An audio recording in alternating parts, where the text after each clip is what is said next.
Telugu cinema చరిత్రలో ఒక అద్భుత వ్యక్తి. అతని పేరు డాక్టర్ ఎం. ప్రభాకర్ రెడ్డి.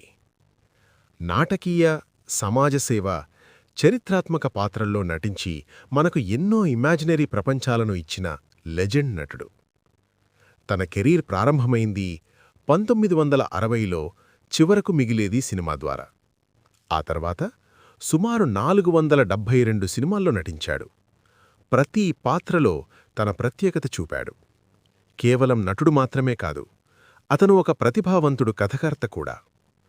పాండంతి కాపురం, పచ్చని సంసారం, ధర్మాత్ముడు వంటి అనేక హిట్టైన సినిమాల కథలు రాశారు.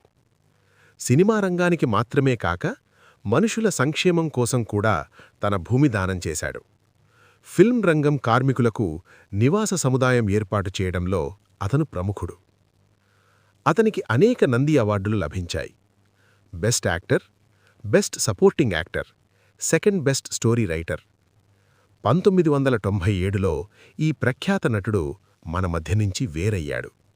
కాని అతని కీర్తి, అతని ప్రతిభ మన తెలుగు సినిమా చరిత్రలో సదా నిలుస్తుంది.